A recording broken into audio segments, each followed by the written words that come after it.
온 나라와 세상이 코로나19로 공포에 떨고 있는 이때에도 하나님 앞에 신령과 진정으로 예배하기 위해 나온 여러분 모두를 주님의 이름으로 사랑하고 축복합니다.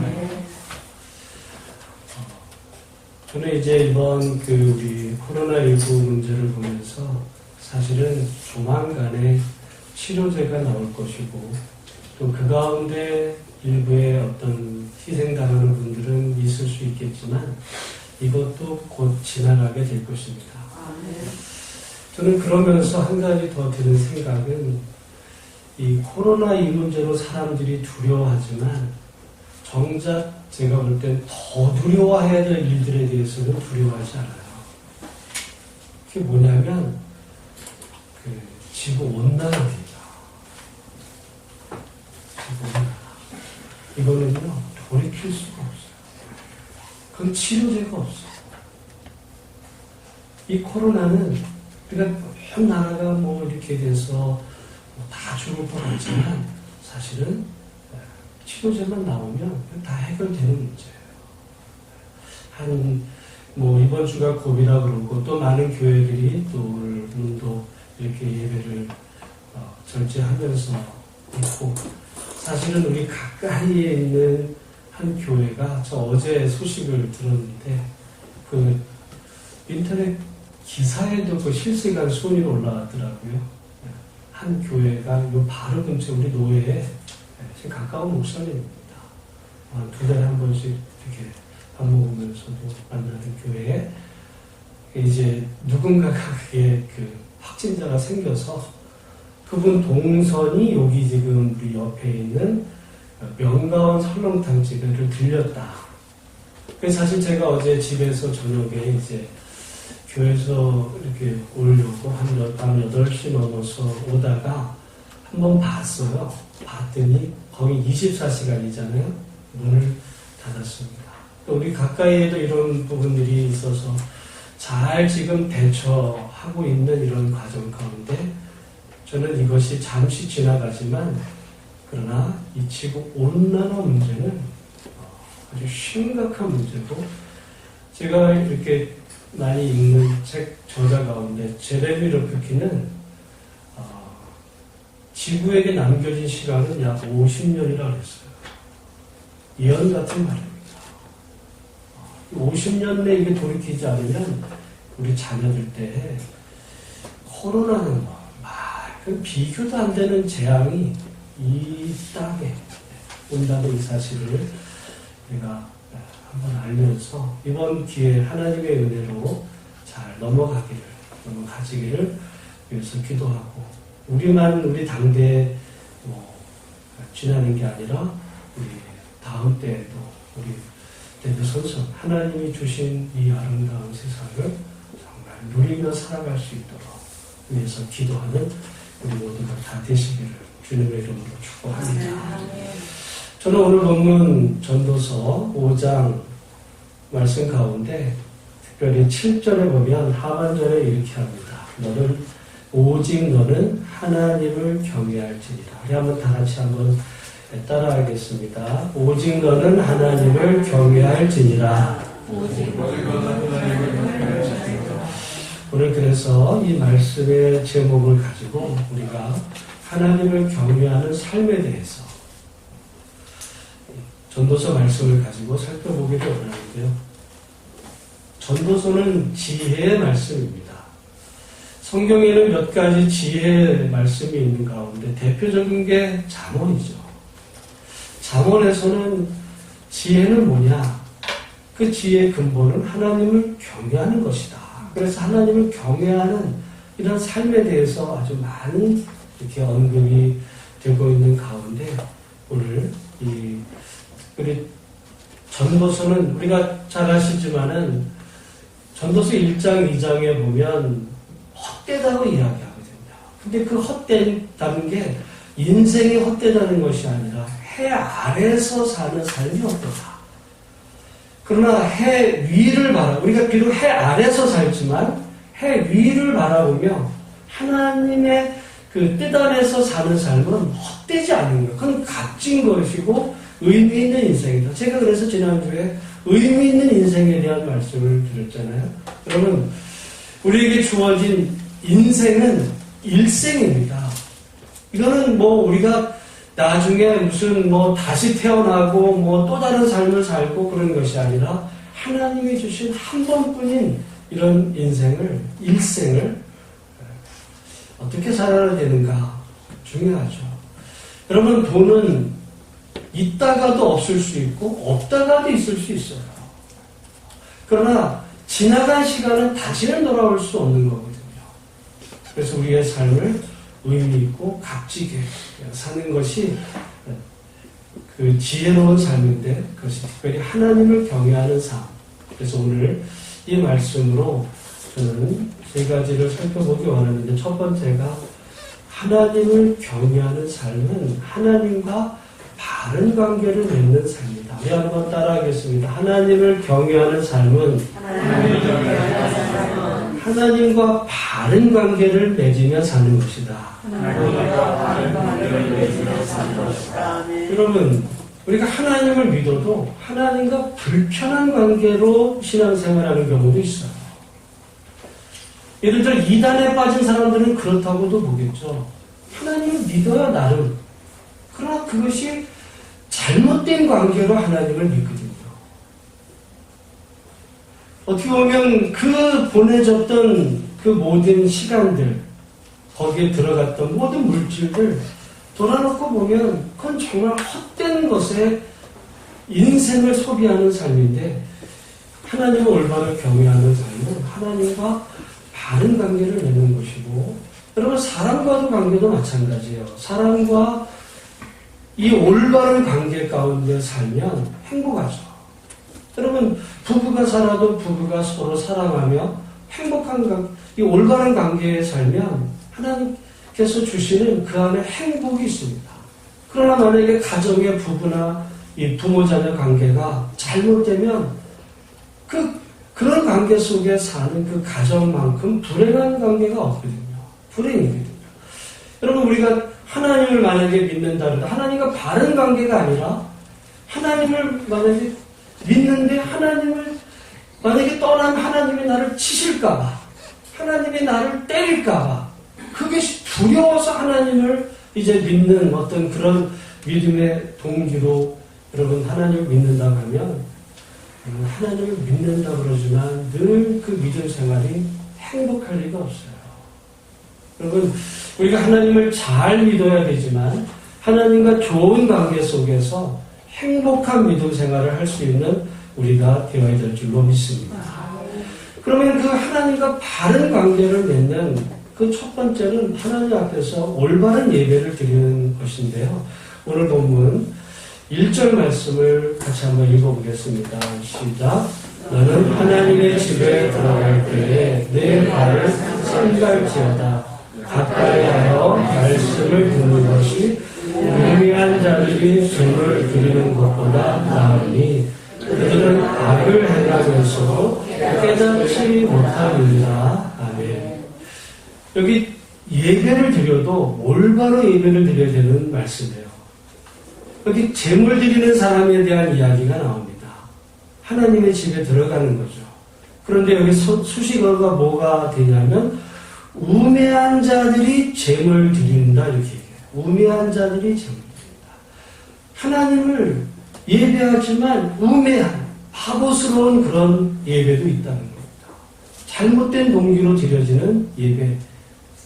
어떤 동기도 잘못됐지만은 여기 문제는 뭐냐면 예배 드리고 나서의 삶이 다른 거예요. 왜냐하면 그들은 악을 행하면서도 깨닫지 못합니다. 예배를 드렸어요? 근데 삶 속에서는 뭐를 행한다는 거예요? 악을. 정작 예배는 드리고 악하게 사는 겁니다. 제가 종종 하나님을 믿는 것과 하나님을 닮아가는 것이 이게 같이 가야 된다라고 종종 말씀드리는 이유가 그것입니다. 우리는 때로 하나님 앞에서 예배를 드렸어요. 예배를 드렸으니까 하나님이 나를 다 이제 받아주셔서 나는 천국 백성이 됐어. 이 마음으로 세상에 사는데 그 세상에서 살면 그 하나님의 말씀대로 살아야 되는데 우리의 문제는 뭐냐면 하나님의 말씀은 들어놓고 예배는 드려놓고 사는 거는 전혀 다르게 산다는 거죠. 여러분 세상 나라가 있고 하나님의 나라가 있습니다. 그래서 제가 하나님의 나라의 반대는 지옥이 아니라 하나님의 나라의 반대는 세상 나라라고 그랬어요. 우리는 세상 나라 가운데서 하나님 나라 백성으로 우리가 살아야 되는데 정작 우리의 어떻게 보면 잘못된 문제 가운데 하나는 하나님 앞에 예배드렸으니까 그게 면죄부를 받는 거예요. 면죄부. 우리가 종교개혁 기념주일이 되면 항상 이제 중세교회가 베드로 성당을 짓기 위해서 면죄부를 판매하는 것에 대해서 신랄하게 비난합니다. 근데 여러분 가만히 돌아보면 오늘 기독교 안에도 면죄부가 있어요. 그것이 어떻게 보면 변형됐지만 우리 안의 면죄부는 어떻게 보면 예배예요. 나 예배 드렸어. 주일 지켰어. 그러니까 내가 한 주간 세상에 살아가는 거에 대해서는 하나님께서 다 용서하시는 거야. 누가 그래요? 그건 자기 믿음이지. 성경에서 올바른 믿음은 하나님 앞에 신령과 진정으로 예배를 드렸다면 그 마음으로 그 하나님과 함께 세상에 나가서 세상의 빛과 소금으로 살아가는 그 삶. 여러분 우리가 이렇게 예식적으로 드려지는 예배와 삶으로 드려지는 예배가 이게 구분돼서는 안 된다는 이야기죠. 근데 여기 오늘 본문의 말씀에 어떤 사람은 하나님 앞에 제사는 드렸어요. 하나님께 가까이 나갑니다. 근데 세상에서는 악을 행하는 거야. 어떻다고 그래요? 그는 우매한 자다. 어떻게 보면 해 아래서 드려지는 삶의 모습인데 여러분 이것이 꼭 그 히브리어에서는 듣는다는 것과 이 말씀대로 산다는 것, 순종한다는 것이 이게 같은 단어입니다. 영어에서도 말이죠. listening이라는 말과 hearing이라는 말은 달라요. 두 개가 있습니다. 듣는다는 거예요. 근데 우리나라 말은 하나예요. 여러분 우리가 부모가 자녀에게 너 학교 가서 선생님 말씀 잘 들어야 돼. 그 아이가 그 말을 듣고 학교에 갔어요. 근데 학교에 가가지고는 정작 선생님 뭐 말씀 안 듣고 엉망으로 살아. 여러분 그러면 그 아이가 부모님의 말씀을 잘 들은 거예요? 못 들은 거예요? 안 들은 거예요. 그러면 그 아이가 그러면 부모님의 말씀이 뭔지를 몰랐어요? 알았어요. 알았지만 그렇게 행동을 안 하면 그건 안 들은 거거든요. 여러분 오늘 제가 여러분에게 하나님의 말씀을 전하지만 나가서 한 주간 동안에 전혀 성경 말씀과 다르게 살면 여러분이 성경을 아무리 읽고 설교를 아무리 많이 듣고 뭐 TV를 통해서 유명한 명설교를 들어도 그렇게 살지 않으면 여러분 도리어 그것이 악이다. 여러분 모르고 불순종하는 것과 알면서 불순종하는 것은 다른 일입니다. 성경에도 보면 구약에 모르고 지은 죄에 대해서는 용서가 있어요. 그런데 알면서 의도적으로 짓는 죄는 용서가 없습니다. 그것을 성경은 고범죄라고 해요. 고범죄. 가령 우리가 살인죄도 모르고 살인하는 경우가 있어요. 그랬을 때 그 모르고 살인한 사람에 대해서는 그 도피성이 준비가 됩니다. 그러나 아무리 살인이 아니라 다른 죄라 할지라도 알면서 의도적으로 게다가 반복적으로 짓는 죄는 그 하나님 앞에서 용서가 없다. 그거는 구약에 지나간 구닥다리 말씀이 아니라 살아계신 하나님의 지금도 동일한 말씀이다. 여러분 오늘 우리가 하나님 앞에 올바른 관계를 드린다면 우리가 하나님을 더 알아가고 또 그렇게 해서 그 하나님 말씀대로 살아가는 은혜가 우리 가운데 있어지기를 주의 이름으로 축복합니다. 그래서 제가 이번에 기도하면서 제 그 앞으로의 남은 삶, 남은 목회 이렇게 보면서 제가 나름 하나님 앞에 결심하기를 뭐 교회가 더 커지고 막 이런 거 그거는 하나님이 주시는 어떤 부수적인 결과고, 제가 첫 번째 삼는 그 기도의 제목은 하나님을 내 한평생 더 깊이 알아가겠다. 그게 제 기도 제목입니다. 하나님을, 그렇죠. 우리 인생의 목표에 부자는 될 수도 있고 못 될 수도 있어요. 또 여러분 뭐 성공할 수도 있고 성공하지 못할 수도 있어요. 그건 세상의 평가지. 그러나 우리가 하나님을 더 깊이 알아가야 되는 거, 하나님을 더 닮아가야 되는 그 문제는, 그거는 우리에게 주어진 신앙의 목표기도 하고 과제이기도 합니다. 그럼 그런 의미로 우리가 하나님을 좋은 관계 가운데서 하나님을 올바로 예배하는, 그리고 예배드리고 또 나가서 그렇게 실제로 말씀대로 살아가는 그런 은혜로운 우리 모든 성도가 되어야 될 줄로 믿습니다. 두 번째는 우리 2절, 3절 말씀, 기도에 대한 이야기인데요. 우리 한번 같이 읽어보겠습니다. 너는 하나님 앞에서 함부로 입을 열지 말며 급한 마음으로 말을 내지 말라. 하나님은 하늘에 계시고 너는 땅에 있으니라. 그런즉 마땅히 말을 적게 할 것이다. 걱정이 많으면 꿈이 생기고 말이 많으면 우매한 자의 소리가 나타나느니라. 여러분, 우리의 기도 생활을 한번 돌아볼 필요도 있다는 거죠. 사실 모든 종교인들은 기도를 합니다. 물론 기도 드리는 어떤 그 대상이 다르죠. 우리의 그 기도는 하나님의 나라와 의를 구하는 기도. 그래서 저는 이번에도 이렇게 생각하고 말씀을 보면서, 우리가 때로는 어떤 어렵고 힘들 때 하나님 도와주세요 라고 그렇게 이야기하지만, 가만히 돌아보면, 제 인생을 가만히 이제까지도 돌아보면 하나님께서 항상 선한 길로, 좋은 길로 인도하신 하나님에 대한 그 믿음이 있어요. 어떤 순간순간은 고비가 있고 어렵지만 돌아놓고 보면 하나님이 그게 나한테 주신 최고의 이 축복이다. 여러분들 인생을 한번 돌아보시면 우리가 하나님 안에서 하나님이 이제까지 행하신 그 많은 은혜의 그런 일들이 있을 때 우리는 하나님 앞에서 기도할 때도 너는 그렇게 기도하라는 거죠. 말을 많이 하지 말라는 거예요. 말을 많이. 예수님께서도 우리에게 기도를 가르쳐 주실 때 중언부언하지 말라 했어요. 그 중언부언이 뭐냐면 말을 많이 하면 하나님이 들어주실 거야. 여러분 사실 어떤 사람하고 여러분이 대화를 안 해요. 대화를 안 해요.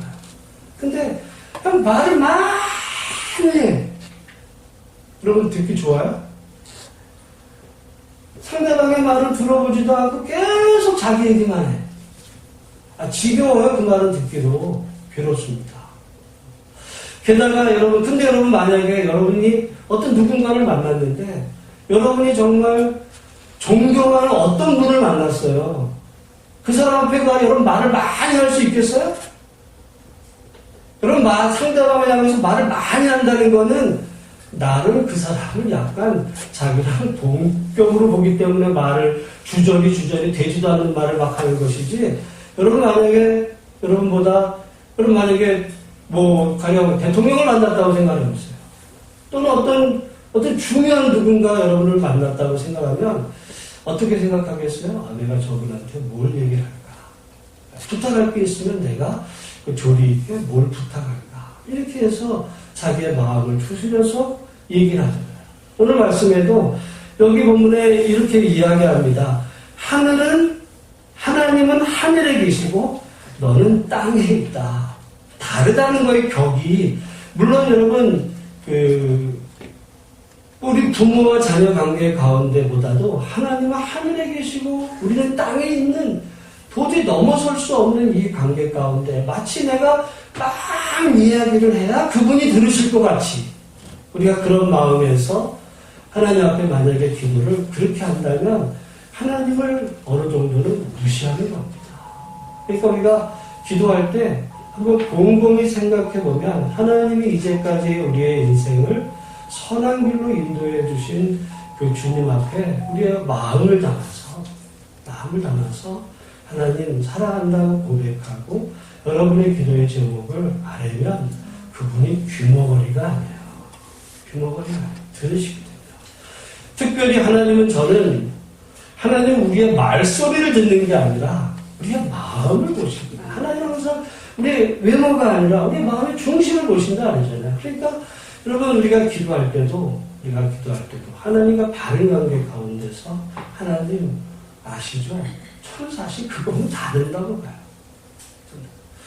제가 금식 가운데 있는데 여러분 금식 기도라고 많이 표현되지만 금식과 기도는 달라요. 예수님께서도 마태복음 6장에 보시면 너희가 이렇게 할 때에 이제 조심하라 이렇게 얘기해 주시면서 세 가지를 말씀하십니다. 하나는 구제할 때, 그리고 두 번째는 너희가 금식할 때, 세 번째는 너희가 기도할 때. 그러니까 사실 금식은요 많이 기도할 수가 없어요. 저도 오늘 예배를 인도하면서 지금 찬양을 하면은 진이 빠집니다. 저도 금식을 하다 예배를 인도하다 보면 이 옆구리가 땡겨와가지고 힘들어요. 근데 저는 어떻게 보면 금식도 사실은 그 자체가 하나님 앞에 마음을 보여드리는 일이라는 것이죠. 내가 뭐 많이 기도할 때 여러분 뭐 많이 한다고 되는 게 아니라 여러분 기도가 대화랑 맞잖아요. 하나님 앞에 우리가 마음을 담아서 내가 하나님 앞에 아뢰고 또 하나님이 내게 말씀하실 때 잠시 하나님이 내게 어떤 말씀을 주시는지 귀를 듣고 그런 대화 가운데 올바른 대화. 여러분 대화가 사라진 관계란 그건 이미 관계가 없는 거죠. 가정에 우리 집은 대화가 안 돼. 그건 볼장 나온 거예요. 우리 집은 대화가 안 돼. 부부가 대화가 없어. 그 집은 누가 봐도 불편합니다. 하나님의 관계도 마찬가지. 하나님의 기도가 끊어졌다면 우리의 믿음은 거기서 이미 중단된 겁니다. 그런 의미로 우리가 하나님의 바른 관계를 위해서 정말 기도 생활, 하나님을 경외하는 가운데 하나님 앞에 이렇게 마음을 짧아도 돼요. 제가 지난번에 다니엘의 3번의 기도를 얘기했지만 그 다니엘이 기도할 때마다 1시간씩 2시간씩 그렇게 기도한 거 아니에요. 기도한 거 아닙니다. 짧아도 돼요.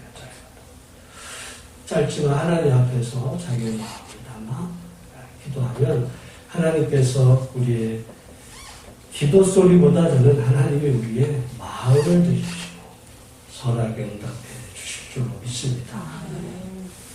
그러니까 우리가 많이 막 얘기하면 자기가 조급해서 그런 거예요. 조급해서. 하나님 못 믿어서. 그런 의미로 우리 올바른 기도 생활을 해야 되겠고요. 그 다음에 바른 관계의 세 번째는 서원에 대한 문제입니다. 우리 4절부터 우리 7절까지인데 우리 4절 말씀만 먼저 같이 한번 읽어보겠습니다. 시작. 내가 하나님께 서원하였거든 갚기를 더디하였으나 하나님은 우리 자들을 기뻐하지 하시나니 서원한 것을 갚다. 그 6절 말씀 내 입으로 내 육체가 공정하게 하지 말라. 천사 앞에서 내가 서원한 것이 실수라고 말하지 말라. 어찌 하나님께서 내 목소리로 말미암아 진리하사 내 손으로 한 것을 말하시게 하라.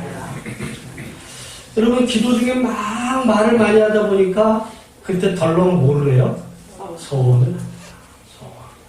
그런데 여기 지금 서원을 하게 되면 어떻게 하라는 거예요? 갚으라는 거예요. 근데 서원을 했습니다. 갚지 않으면 뭐가 된다는 거예요? 죄가 된다는 거예요. 죄가 된다는 거예요. 그래서 하나님께 내가 서원했어요. 그랬는데 하나님께서 응답을 하셨습니다. 그러면 서원을 갚아야 되잖아요. 갚자니까 지금 본전 생각이 나는 거예요. 그때는 이게 이 말 저 말 이제 하다 보니까 이게 서원을 덜렁 해버렸는데 하나님 응답을 해주셨어요. 근데 이게 하려고 그러다 보니까 이게 마음이 바뀐 거예요. 그래서 뭐라 그래요? 아니 실수였어요. 그랬더니 하나님께서 어떻게 하십니까? 아, 그래, 뭐 사람은 다 실수하지. 이렇게 하시는 게 아니라, 어찌 하나님께서 내 목소리로 말미암아 진노하사 내 손으로 한 것을 어떻게 하시게 하래요? 멸하시게. 그게 뭔 말이에요? 내가 서원했습니다. 하나님 응답해 주셨어요. 그 응답된 게 없어진다는, 하나님 멸하게 한다는 거예요. 된 것 같지만 끝나버린다는 이야기입니다. 그래서 서원을 하지 말라는데, 우리는 잘못하면 이 서원에 대해서 하나님과 마치 우리가 무슨 계약을 맺는 것처럼 협상을 하는 거예요. 하나님, 내가 하나님께서 들어주시면 내가 이렇게 하겠습니다. 그러면 그것은 하나님과의 관계 안에서 올바른 태도가 아니고 그것은 죄가 된다. 죄가 된다.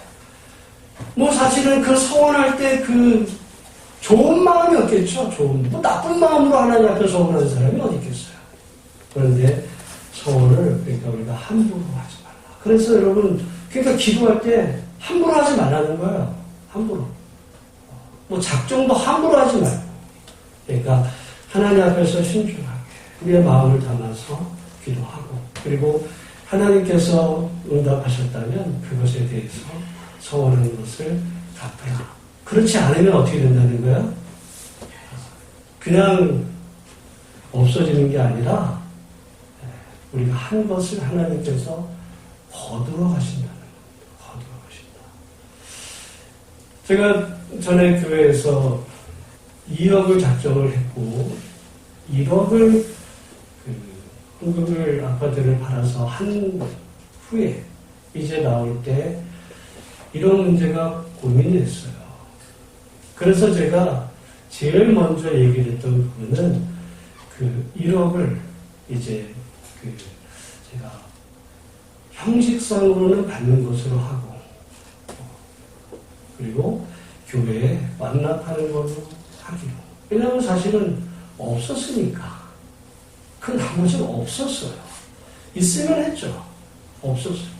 주변에 많은 목사님들이고 또 많은 분들이 그 1억을 받아내야 되지 않느냐. 근데 저는 그것은 아니고, 어쨌든 하나님 앞에서 뭐 있어서가 아니라 없지만 서원하는 것에 대해서 갚은 것이 제가 돌아놓고 보면 개인적으로 너무너무 잘한 일입니다. 그래서 만약에 그 일이 아니었으면 두고두고 제가 아마 뭐 별 4개가 다 날 수 있었는데 그럴 수 있었다.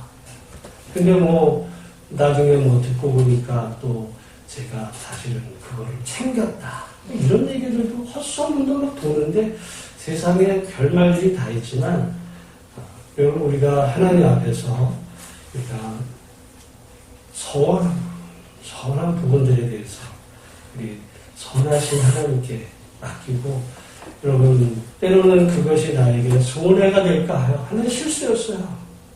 실수. 그렇게 말하지 말고 우리가 바르게 하나님 앞에서 기도하는 가운데 하나님을 경외할 수 있는 우리 모두가 다 되시기를 주님의 이름으로 축원합니다. 여러분, 근데 한 가지 성경에는 이 잘못된 서원에 대한 이야기가 나와요. 그게 뭐냐면 사사시대의 입다에 대한 이야기입니다. 사사시대 입다가. 그 입다가 이제 암몬 족속이 쳐들어오니까 하나님 앞에 서원을 하죠. 급한 김에 한 거예요. 하나님이 만약 암몬 족속을 붙여주시면 제가 이제 돌아왔을 때 저희 진문에서 제가 제일 먼저 만난 그 대상을 하나님께 번제로 드리겠습니다.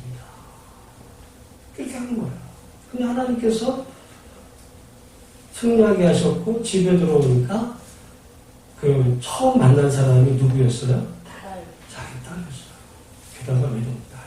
그렇게 성경에는 그 외동딸을 어떻게 했대요? 입다가 번제로 드렸어요? 안 드렸어요? 성경에는 드렸다고 그래요. 그리고 서원을 갚은 거예요? 여러분, 잘못된 서원이 있어요. 그러니까 서원을 해서 그 대상이 짐승이 아니라 사람을 번제로 지금 드린 경우가 되거든요. 이방 종교에서는 그게 됩니다. 여러분, 고대 이방 종교는 보통 제물을 사람을 드려요. 잉카 문명, 고대 이런 데 보면 인신제사를 드려요. 사람, 짐승이 아니라 사람 죽여서. 근데 성경에는 절대 그걸 금하는데 입다가 공교롭게도 그 서원대로 자기 딸을 죽인 거예요. 서원을 지켰어요. 잘한 거예요, 못한 거예요. 다시 말씀드리면 하나님이 그 입다의 그 제사를 받으셨을까, 안 받으셨을까요? 하나님이 입다를 축복한 칭찬하셨을까요? 아닐까요? 굉장히 믿음 생활은 중요합니다. 그건요, 처음부터 잘못된 성경이에요. 처음부터. 왜 그런지 여러분, 우리 한번 성경 찾아보겠습니다. 레위기 5장 4절.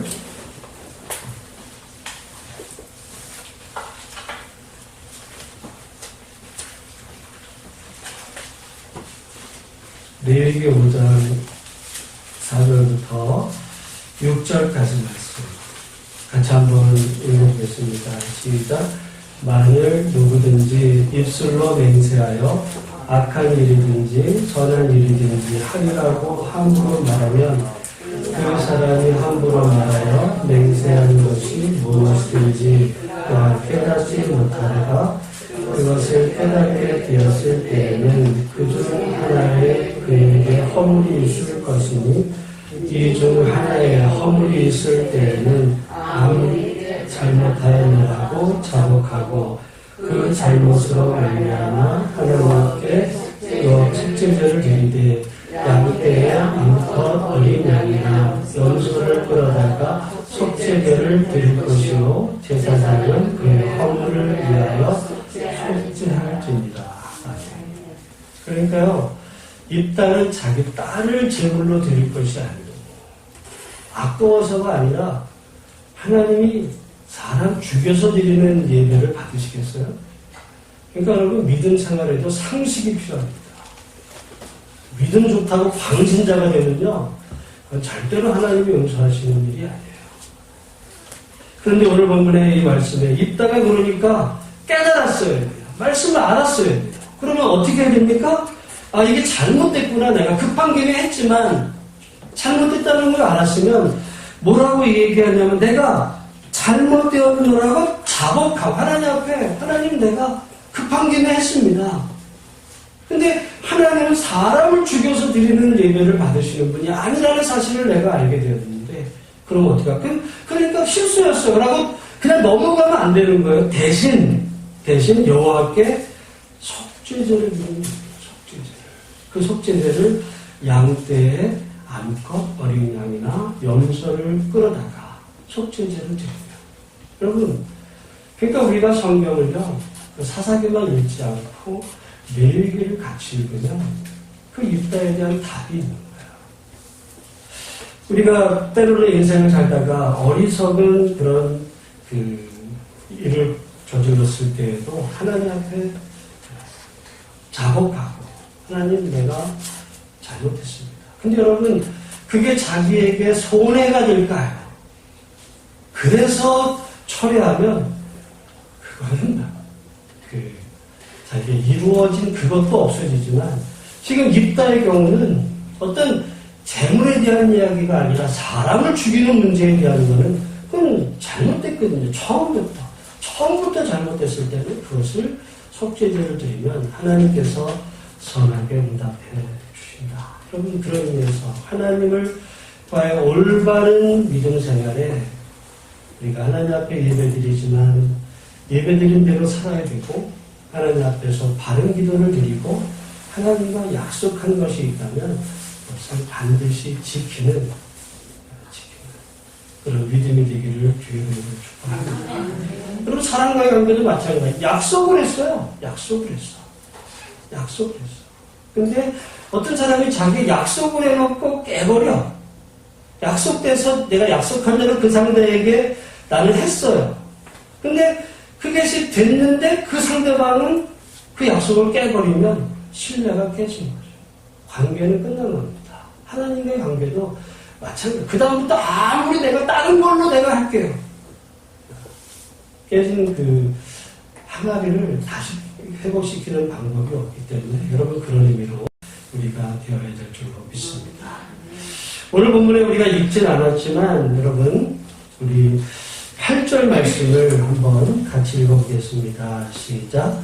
너는 어느 지방에서든지 비밀을 학대하는 것과 정의와 공의를 짓밟는 것을 볼지라도 그것을 이상하게 여기지 말라. 어두운 그 자가 감찰하고 또 그들보다 높은 자들도 있습니다. 우리 그리고 10절부터 11절까지 말씀 12절까지 같이 한번 읽겠습니다. 너를 사랑하는 자는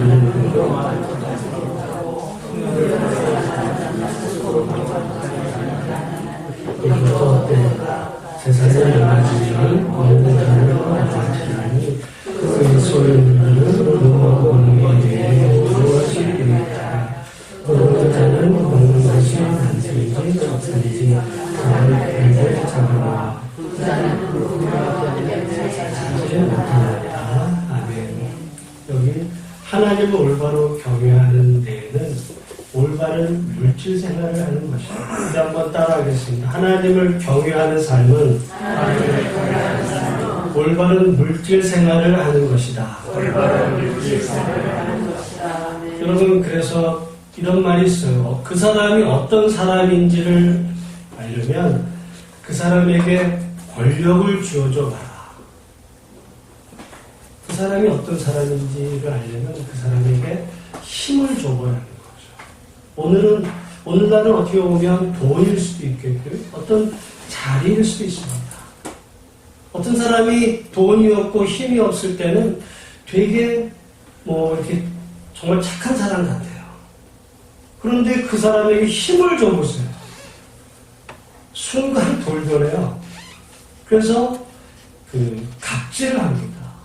꼭 세상의 권력 대통령이 됐다 갑질하는 게 아니라요. 골목에서도 갑질하는 사람들이 있어요. 골목에서도. 그래서 오늘 본문에 여기 지금 8절에 보면 너는 어느 지방에서든지 빈민을 학대하는 것과 정의와 공의를 짓밟는 것을 볼지라도 이상히 여기지 말라. 왜 이상하게 여기지 말래요? 그런 일들은 그냥 비일비재하게 일어난다는 우리가 살아가는 세상 삶 가운데 자기보다 가난한 사람 또 자기보다 힘없는 사람을 그냥 힘으로 짓밟아 누리는 거죠. 여러분 그런 것들이 우리가 어른만 일어나는 게 아니고요. 애들도 보면 골목에서 대장질하려고 하는 애들이 있어요. 여러분 가만히 여러분 근데 골목 대장했던 애들이 나중에 잘 되는 애 별로 없어요. 가만히 보세요. 학교 다닐 때 괜히 주먹 쓰고 뭐하는 애들 치고 잘 된 애가 없어요. 제가 말씀을 준비하면서 가만히 생각해보니까 제 중학교 2학년 때 저희 반에 아주 두 아이가 맨날 싸우는 거야. 맨날 싸워. 자기가 이제 짱이다 이거죠. 하나는 이름이 이장돌입니다. 그래서 우리가 짱돌 그랬어요. 그리고 다른 이제 체격이 막 이렇게 크는데 사실은 이제 저희 고등학교, 중학교에서 사실은 우리 수원 지역에 조폭두목이 나왔었어요. 쪼스파. 쪼스파 두목이 수연인데 조수연. 우리 중학교 동창이거든요. 근데 결국 걔는 칼 맞아가지고 지금 인생에 지금 이렇게 살아요. 그 장돌이도 저하고 친했거든요. 친했는데 그러다가 이제 고등학교 달라지고 그래서 나중에 알고 보니까 삼촌교육대 갔다 오고 그렇게 살더라고요. 여러분 사람이 하나님이 여러분 힘을 주셨다는 것은 얼마나 축복이에요. 근데 그거를 꼭 몇 명 되지 않는 속에서 내가 짱이다 이런 애들 하나님이 보시면 웃는 거거든요. 여러분 학교 안에서 어떤 요즘 저는 제일 불행하게 생각하는 게 학교 안에 어떤 애들이 힘없는 애가 있어요. 힘없는 애를 학교 다른 동급생들이 도와야 되는데 어떤 일이 벌어지냐면 왕따를 시킵니다. 저는 생각해봐요. 그런 애들 이미 싹수가 놀란 거예요. 싹수가 놀란 거예요. 그런 애가 공부 잘해야 좋은 대학 가고 출세할 수 있었죠.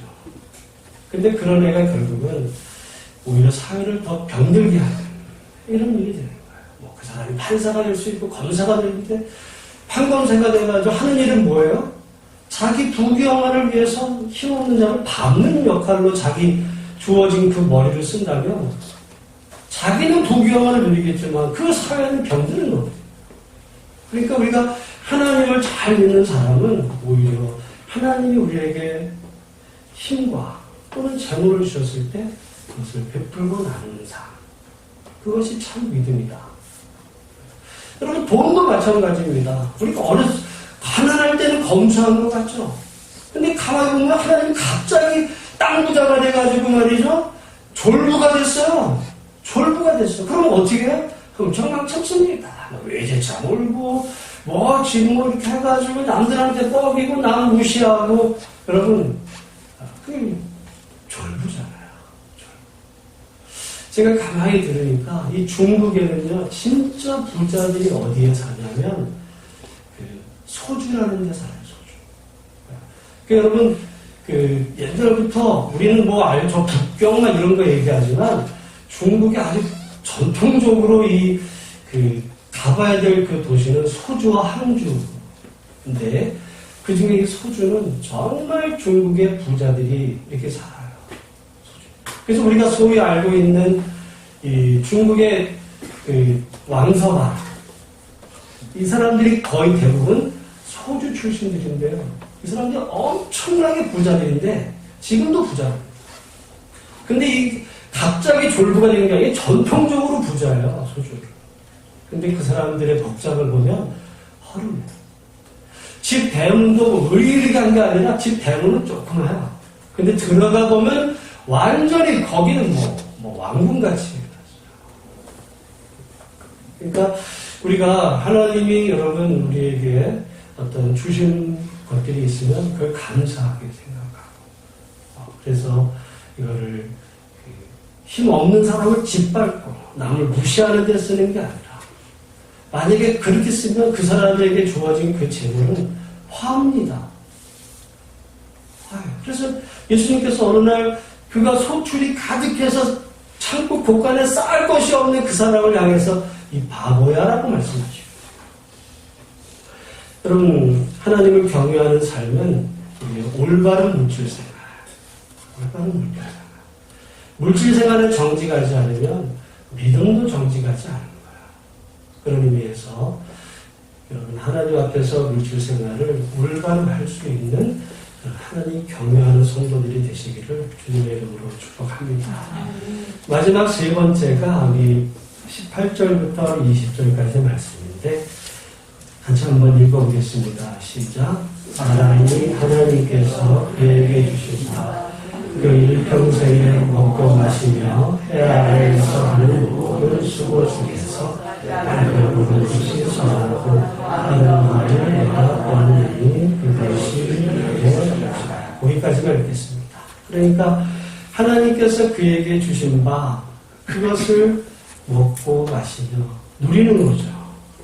그러면서 한 수고 그 수고는 어떤 헛된 것이 아니라 선하고 아름답다. 여러분 이 땅에서 하는 수고가 헛된 수고만 있는 것이 아니라 선하고 아름다운 수고도 있는데 어떤 수고냐면 하나님께서 주신 바 안에서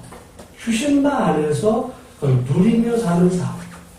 근데 때로는 우리는 하나님이 주신 바에는 만족하지 못해요. 하나님 더 주세요. 더 많이 주세요. 내가 그래야 만족합니다라고 말하면 그건 어떤 삶이라는 거예요? 어리석은 삶이다. 하나님을 올바로 경외하는 삶이 아니다. 우리는 그렇게 얘기하잖아요.